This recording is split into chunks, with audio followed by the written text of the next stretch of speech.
Hello friends, मैं मनस्वी और आज हम बात करेंगे बीए सेकेंड ईयर चैप्टर 3 की। और ये यूनिट फर्स्ट का चैप्टर 3 है। क्या है चैप्टर का नाम? वर्गीकरण एवं सारणीयन, क्लासिफिकेशन एंड टैबुलेशन। हमें इस चैप्टर को पढ़ने की आवश्यकता क्यों पड़ी? अगर आपने इससे पहले चैप्टर 2 की वीडियो नहीं देखी तो पहले वो देखिए, आपको तभी ये समझ में आएगा। हमने चैप्टर 2 में पढ़ा था डाटा कलेक्शन, सांख्यिकीय समंकों का संगठन। जब हमने संगठन कर लिया, हमारे पास डाटा कलेक्ट हो गया, अब उस डाटा का वर्गीकरण तो करेंगे। उसे सरल और आसानी से समझने के लिए, उन्हीं डाटा को समझने के लिए हम वर्गीकरण करते हैं। आइए देखते हैं वर्गीकरण कैसे करते हैं। सबसे पहले हमने डाटा कलेक्शन किया, फिर जो डाटा कलेक्शन किया वो हमारे पास रॉ डाटा हो गया। उसे ही समझने के लिए व्यवस्थित करते हैं। व्यवस्थित करने के दो तरीके होते हैं, वर्गीकरण और सारणीन, क्लासिफिकेशन और टैबुलेशन। देखिए अब क्लासिफिकेशन क्या है? कलेक्शन डाटा, मतलब जो हमारे पास सांख्यिकीय समंक कलेक्ट हुआ था, संगठन हुआ था, को किसी गुण के आधार पर समान और असमान बांटने की प्रक्रिया को क्लासिफिकेशन कहते हैं। जैसे अगर एक क्लास में लड़के और लड़कियां हैं, एक क्लास में बच्चे हैं मैथ के, तो उन्हें लड़के और लड़कियों में अलग अलग बांट दिया जाए तो ये क्लासिफिकेशन हो जाएगा, जेंडर वाइज गुण हो जाएगा कि हमने जेंडर के अकॉर्डिंग क्लासिफिकेशन कर दिया। वर्गीकरण का आधार एवं प्रकार, basis and types of classification. 4 प्रकार के वर्गीकरण होते हैं आकार के अनुसार से, साइज और मैग्नीट्यूड के आधार पर, एवं अथवा संख्यात्मक वर्गीकरण।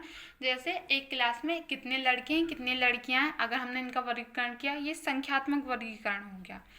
दूसरा स्थान, प्लेस और लोकेशन के आधार पर, अथवा भौगोलिक वर्गीकरण, जियोग्राफिकल वर्गीकरण की लोकेशन मतलब बाउंड्री और उसके हिसाब से, जगह के हिसाब से। जैसे अगर हम उत्तर प्रदेश और हरियाणा में कंपेरेबल करें तो ये लोकेशन और स्थान के हिसाब से कंपेरेबल होगा कि वहाँ के किसान कितना फसल उगाते हैं और उत्तर प्रदेश के किसान कितना फसल उगाते हैं। तो ऐसा कंपेयर करना प्लेस और लोकेशन के आधार पर।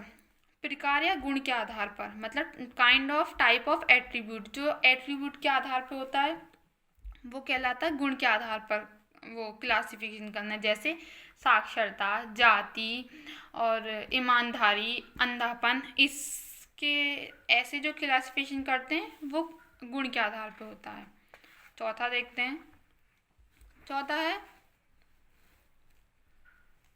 समय, टाइम के आधार पर अथवा कालानुसार वर्गीकरण करना, क्रोनोलॉजिकल वर्ग क्लासिफिकेशन। जैसे अगर हम कंपेयर करें कि सन 2015 में हमारे उत्तर प्रदेश में इतनी फसल पैदा हो रही थी और सन 2020 में इतनी फसल पैदा हुई है, तो ये समय का ये कंपेरेबल करना, ये क्या कहलाता है? Time classification. अब देखते हैं वर्गीकरण के क्या उद्देश्य हैं। अभी हमने पढ़ा हमने वर्गीकरण क्यों करते हैं। पहले हम डाटा को कलेक्ट करते हैं, उस डाटा को हम समझ सकें, हमारा टाइम बचे ना, हम आसानी से समझ लें, इसलिए हम उसका वर्गीकरण करते हैं। तो आंकड़ों को सरल बनाने में, तुलना करने में, समानता और असमानता स्पष्ट करने में। समानता और असमानता मतलब कितने लड़कियां हैं, जैसे मैंने एग्जाम्पल दिया था, कितनी लड़कियां हैं कितने लड़के हैं, तो ये समानता स्पष्ट हो जाएगी, तर्कपूर्ण। जब हमें पता चल जाएगा इतनी लड़कियां हैं इतनी लड़कियां हैं, हमारे पास कोई डाटा होगा तो हम उसके ऊपर डिबेट या बहस भी कर सकते हैं, क्योंकि वो डाटा हमारा तर्कपूर्ण होगा। दूसरा कि हमें क्या ज़रूरत है, नीड इम्पोर्टेंस ऑफ क्लासिफिकेशन की आवश्यकता क्या है हमें इसकी क्लासिफिकेशन करने की, और इसके इम्पोर्टेंस क्या, महत्व क्या है। यही महत्व जो आप सबने अभी पढ़े, पर एक जैसे हम ग्रेजुएशन कर रहे हैं बीए में, तो हमें डेफिनेशन पता होना चाहिए। तो जे.आर. हिक्स हैं एक, उन्होंने डेफिनेशन दिया, शास्त्रीय जे.आर. हिक्स। वर्गीकरण एवं क्रमबद्ध तथ्य स्वयं बोलते हैं, अव्यवस्थित रूप में भी मास के समान मृत्य होते हैं। Classified and arranged fact speak themselves, unarranged they are as dead as mutton. मतलब जब हम जैसे हमने एक अभी एग्जाम्पल लिया था, एक क्लास में मैथ वो बच्चों की संख्या में इतने लड़के इतने लड़कियां, जब हमारे पास उसका डाटा होता है, अगर हम उससे वर्गीकरण नहीं करेंगे और हमारे पास बस रो डाटा है, तो उस रो डाटा का क्या होगा, समझ में ही नहीं आएगा कि क्या है और कैसे है। पर हम उसका जब वर्गीकरण कर देंगे तो हम उस वर्गीकरण को देखते ही संग पता चल जाएगा इस क्लास में इतने लड़कियां हैं इतने लड़के हैं, तो हमें किसी से भी कोई जानकारी लेने की ज़रूरत नहीं है। इसलिए वर्गीकरण करने के बाद अगर वर्गीकरण ना करें डाटा का, तो वो एक मास के समान हो जाता है, पर मरे हुए मास के समान, कि उसकी कोई अस्तित्व और वैल्यू नहीं रह जाती है। आदर्श वर्गीकरण के लिए आवश्यक तत्व, एक आदर्श वर्गीकरण के लिए क्या आवश्यक तत्व होते हैं? लचीलापन, मतलब फ्लेक्सिबल होना चाहिए। अगर वर्गीकरण में कुछ चेंज आ रहे हैं तो हम उस चेंज को उसमें ऐड कर सकें। जैसे संध्या 19 में इतनी क्लास में बच्चे थे, संध्या 20 में इतने हैं। ऐसा ना हो कि हम संध्या 20 के बच्चों को उसमें ऐड नहीं कर सकें और कंपेरेबल नहीं कर सकें। तो लचीलापन होना चाहिए। गणितीय शुद्धता मतलब वर्गीकरण वो व्यक्ति करना चाहिए जिसको इसकी नॉलेज हो, जिसको इसका एक्सपीरियंस हो। स्थिरता मतलब स्टेबिलिटी होनी चाहिए। कुछ ऐसा नहीं है आज कलेक्शन क्या है कल चेंज हो गया, तो हम इतने ज़्यादा वर्गीकरण नहीं कर सकते बार बार, ऐसे हम डाटा को कलेक्ट नहीं कर सकते। पारस्परिक पृथकता होनी चाहिए, मतलब पृथकता तो हो पर पारस्परिक हो। जैसे हमने लड़के और लड़कियों का उदाहरण लिया, अगर मैं लड़कियों की वो हाइट की बात करती हूँ, लड़कों की हाइट की बात करती हूँ, तो ये पारस्परिकता है। बट अगर मैं लड़कियों की हाइट की बात करती हूँ, लड़कों के गणित के नंबर की बात करती हूँ, भाई इसमें क्या पारस्परिकता है? इसमें क्या हम निकाल सकते हैं कि हम लड़कों के तो गणित के नंबर की बात कर रहे हैं, लड़कियों की हाइट की बात कर रहे हैं। तो ऐसा डाटा और ऐसा क्लासिफिकेशन फालतू होता है, ये कोई क्लासिफिकेशन नहीं है, इससे हम कुछ नहीं समझ सकते। अब देखते हैं मेथड्स ऑफ क्लासिफिकेशन। क्लासिफिकेशन करने के मेथड, तो क्लासिफिकेशन दो प्रकार के होते हैं, उन दो के भी आगे फर्दर डिवाइड होता है। गुणात्मक वर्गीकरण मतलब क्लासिफिकेशन अकॉर्डिंग टू एट्रीब्यूट्स। एक तो गुणात्मक वर्गीकरण होता है, जैसे ईमानदारी के आधार पर, अंधेपन के आधार पर, गरीबी के आधार पर, साक्षरता के आधार पर, जाति के आधार पर। ठीक है। दूसरा होता है संख्यात्मक वर्गीकरण, जो संख्या में होता है। जैसे जो वेरिएबल, अब जहाँ भी वेरिएबल आए आप उसका मतलब समझ जाइए समय के साथ चीज़ें बदल रही हैं। जैसे आयु समय के साथ बदलती है, बच्चों की संख्या समय के साथ बदलेगी, वस्तुओं के मूल्य भी समय के साथ बदलेंगे घटेंगे, ऊंचाई भार आदि जहाँ भी वेरिएबल आए वो समय के साथ बदल रहा, पर ये नहीं बदलेगा। गरीबी एक गलती से एक इंडिविजुअल मतलब एक जना गरीब से अमीर हो जाए बहुत जल्दी, वो अलग बात है, पर एक पूरे आप समाज को, एक गरीब तबके को एक साथ अमीर नहीं बना सकते। ठीक है। तो गुणात्मक वर्गीकरण दो प्रकार के होते हैं, द्वंद्वभाजन और बहुगुणी वर्गीकरण। और संख्यात्मक वर्गीकरण भी दो प्रकार के होते हैं, खंडित चर और अखंडित चर। आइए आगे पढ़ते हैं ये सब क्या है।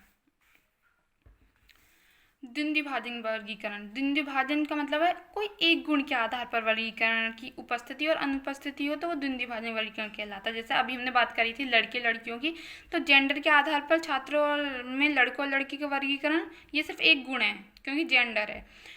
तो अगर उपस्थिति होगी तो ए बी सी से दिखाएंगे, अगर ए उपस्थिति होगी तो स्मॉल लेटर्स या अल्फा बीटा गामा से दिखाएंगे। बहुगुणी वर्गीकरण मैनीफोल्ड क्लासिफिकेशन, ये लगातार द्वंद्वभाजन वर्गीकरण, मतलब जैसे हमने लड़के और लड़कियों के आधार पर वर्गीकरण किया, अगर हम इस वर्गीकरण को और बढ़ाते हैं, फिर लड़के और लड़कियों के गणित के नंबर को वर्गीकरण करते हैं, फिर हम इस वर्गीकरण को और बढ़ाते हैं कि लड़के गांव में, कि लड़के लड़कियां गांव में रहते हैं शहर में रहते हैं, तो वर्गीकरण को आगे और ज़्यादा 1 से 2 से 3 से ज़्यादा बढ़ाते जाना, वो क्या कहलाता है? बहुगुणी वर्गीकरण। यहाँ पर सिर्फ एक ही चीज़ को लेकर वर्गीकरण होता है, पर यहाँ पर बहुत सारी चीज़ को लेकर, विभिन्न चीज़ों को लेकर वर्गीकरण हो सकता है। जैसे आप समझिए एन क्या है? एन टोटल नंबर है। ए क्या है? ए स्किल्ड पर्सन है, कि उनके पास कोई ना कोई स्किल्ड है कि वो अपना खर्चा चला सकते हैं। बी क्या है? अनस्किल्ड, वो बी क्या है? इंटेलिजेंट है। और एस एल्फा क्या है? Unskilled person. और बीटा क्या है? Unintelligent person.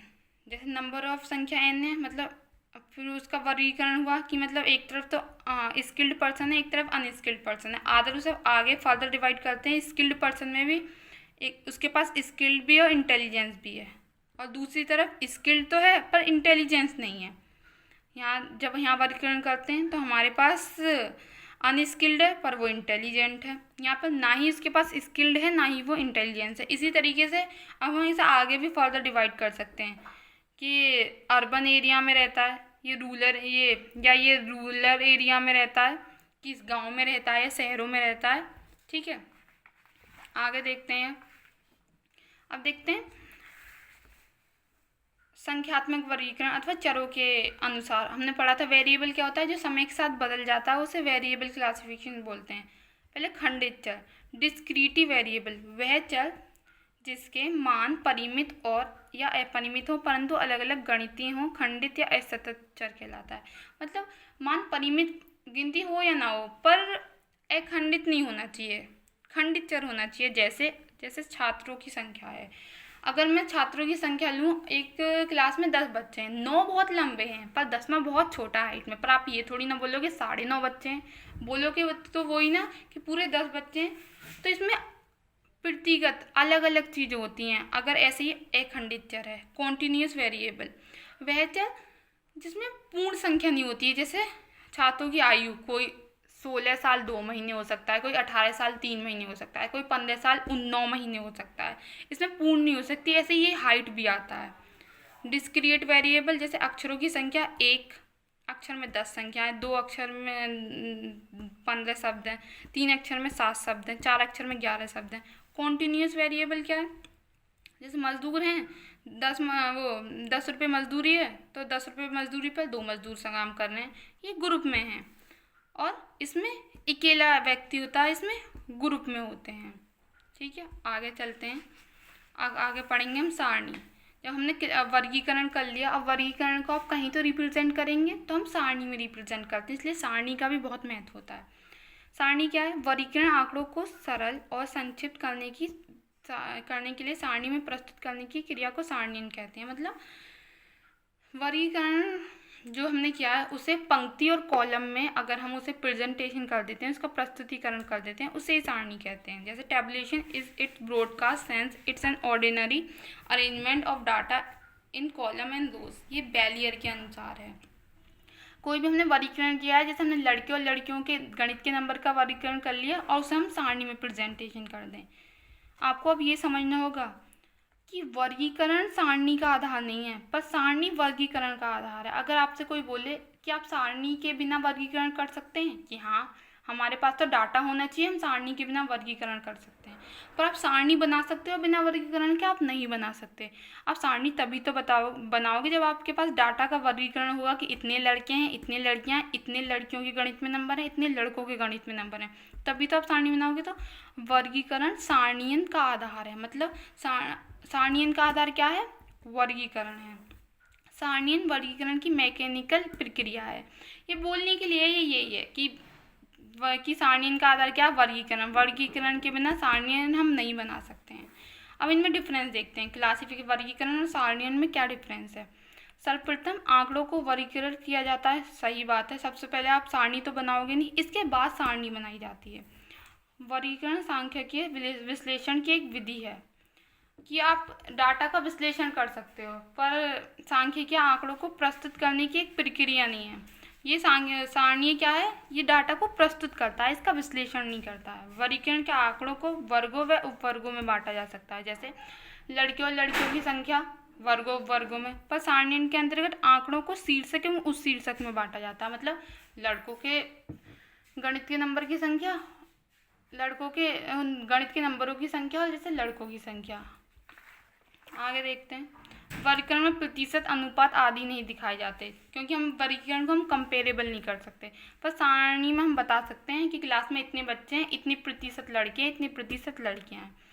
Object of tabulation है, इम्पोर्टेंस ऑफ टेबुलेशन। मतलब टेबुलेशन के गुण और उद्देश्य क्या है। आंकड़ों को व्यवस्थित रूप में प्रस्तुत करना, सिंपल है।